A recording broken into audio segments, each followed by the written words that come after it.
Fala galera, sou Petino Matheus Carvalho e essa é mais uma videoaula do grupo PET Elétrica. Neste último exercício do primeiro módulo de circuitos 1, vamos terminar vendo o equivalente de Norton e tratar também do conceito de máxima transferência de potência, que também já vimos na última videoaula de equivalente de TVNAM. Esse exercício pede o valor de Rx para que haja máxima transferência de potência para a resistência Ry, e depois ele quer saber qual é essa máxima transferência de potência. Antes da gente resolver, vamos só ver o que significa esse equivalente de Norton.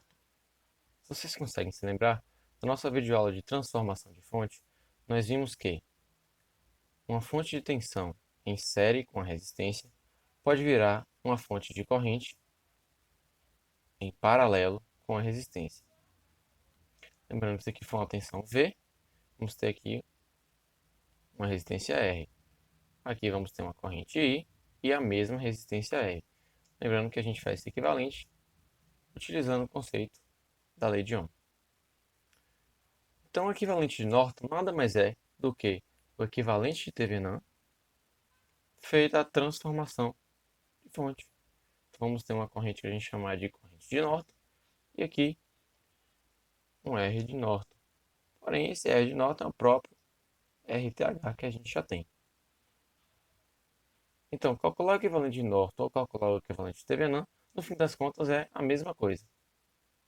Vamos precisar determinar a resistência RTH, a tensão de TVNAM e fazer a transformação de fonte para obter o nosso equivalente.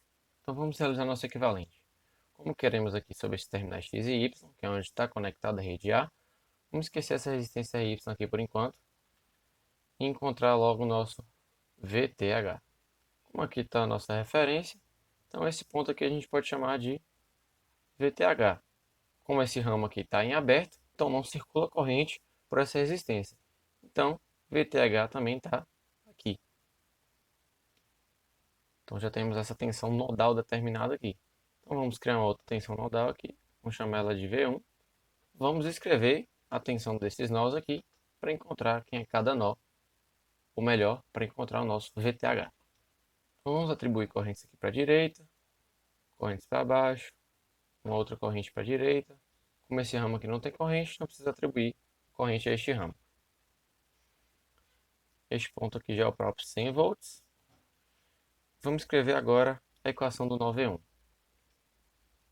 A gente vai ter essa corrente sai de 100 e vem para V1.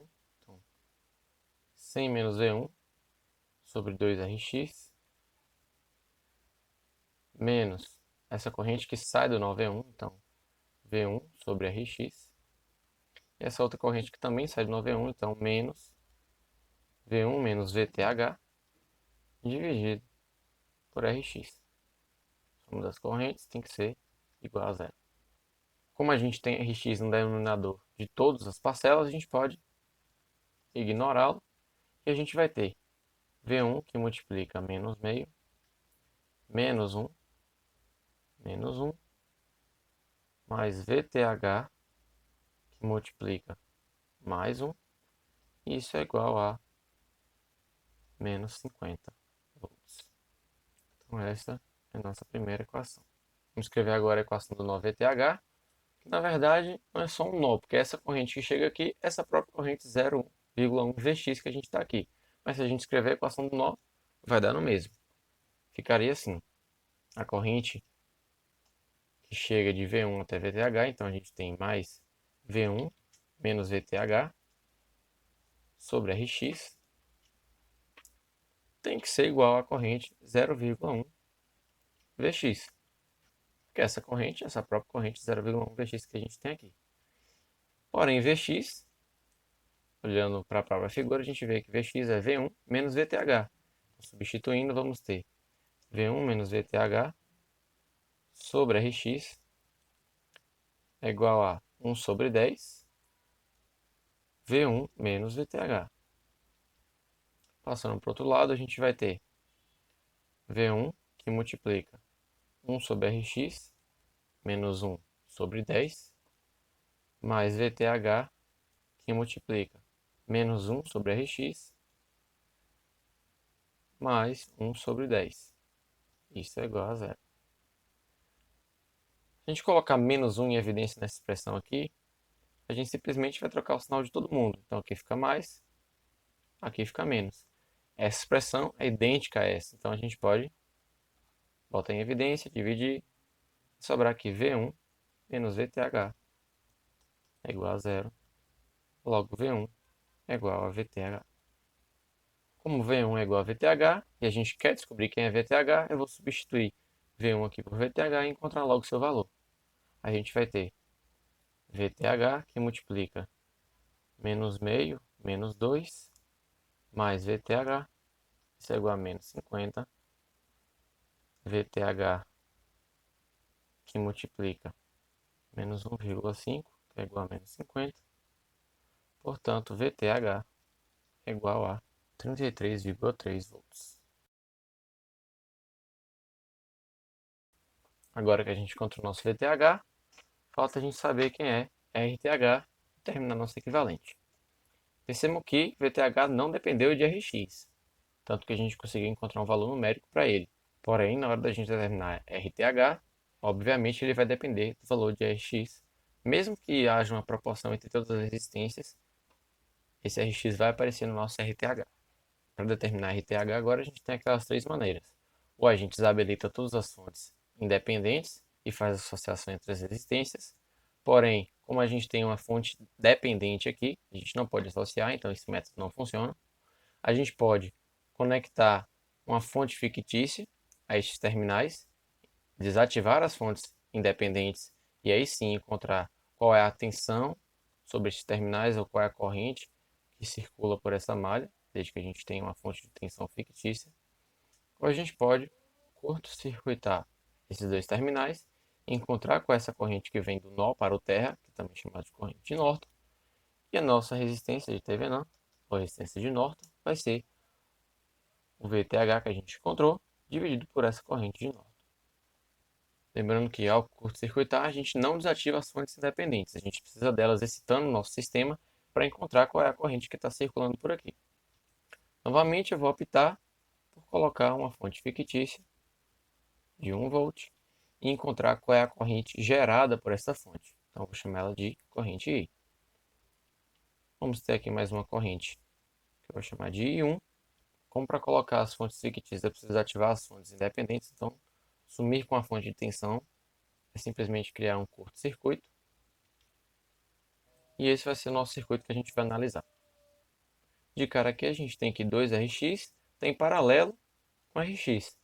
Então o paralelo entre essas duas resistências vai ficar o produto pela soma. Então a resistência equivalente vai dar 2RX sobre 3. Então, a gente pode trocar isso aqui tudo por uma resistência de 2/3 RX. Agora a gente tem duas malhas, só analisar e vai estar pronto o nosso circuito. Novamente temos aqui o conceito de supermalha, é uma fonte de corrente, mesmo que seja dependente, entre duas malhas. A primeira equação, então, a corrente I está circulando nesse sentido, então vai ser I menos I1 vai ser igual a 0,1 Vx. Vx, porém, é a tensão entre esses dois terminais dessa resistência Rx aqui. Porém, a resistência só pode dissipar potência, de forma que Vx vai ser menos Rx vezes I, que está no sentido oposto ao sentido de dissipação de potência. Então, substituindo isso aqui, a gente vai ter que I menos I1 é igual a menos Rx vezes I sobre 10.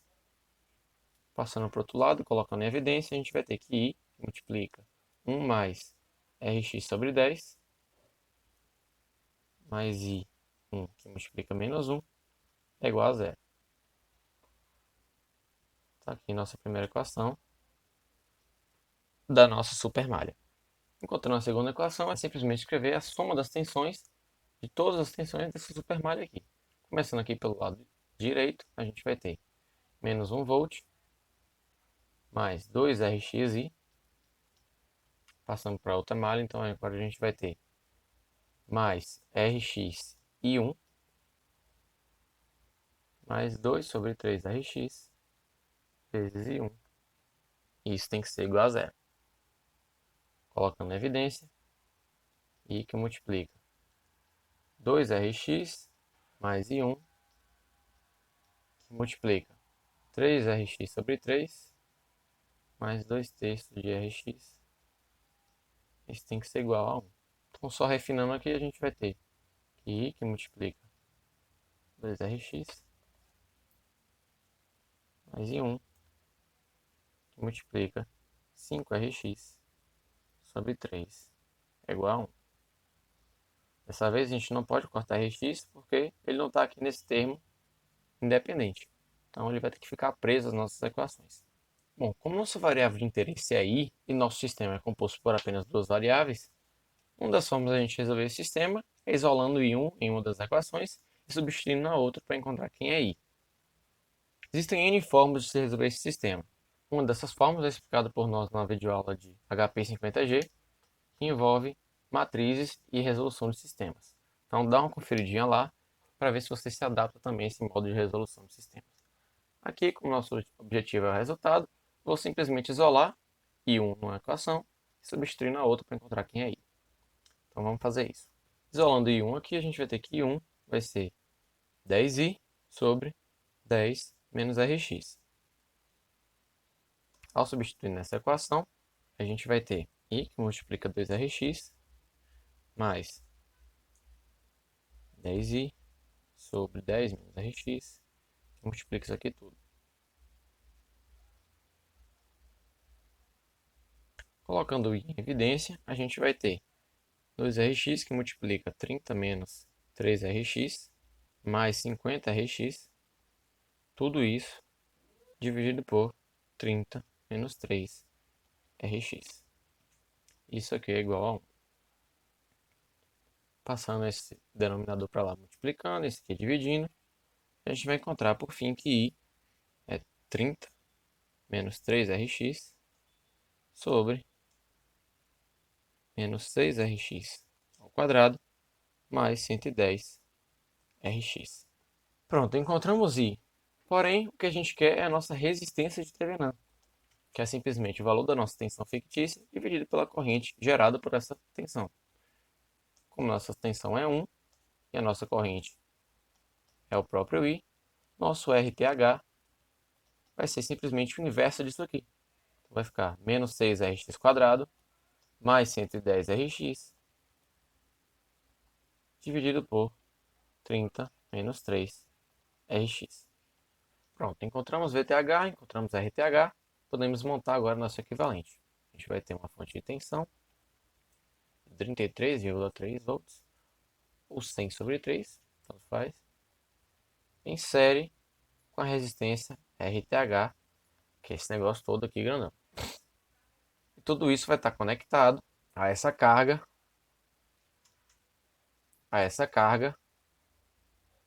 RY igual a 30 ohms. Como a gente sabe que queremos o nosso equivalente de Norton, podemos fazer uma transformação de fonte aqui. Vamos obter simplesmente uma fonte de corrente voltada para cima, cuja corrente vai ser 33,3 sobre essa resistência RTH aqui. Porque a gente sabe que V é igual a RI, como a gente quer a corrente, vai ser V sobre R. Então, nossa tensão dividido por RTH. Esse valorzão todo aqui não interessa para a gente. Em paralelo com a resistência RTH ou a resistência de Norton. Vou colocar RTH porque é o próprio valor. Também em paralelo com a resistência RY de 30 ohms. Para ver máxima transferência de potência, a gente sabe que esta resistência tem que ser igual a essa. Assim, esse valor de RTH tem que ser igual a 30 ohms. Vamos ter aqui uma equação de segundo grau. Para economizar nosso tempo, ela vai ser simplesmente menos 6Rx ao quadrado mais 200Rx menos 900. Isso é igual a zero. Se a gente responder rapidamente esse sistema aqui, a gente vai ter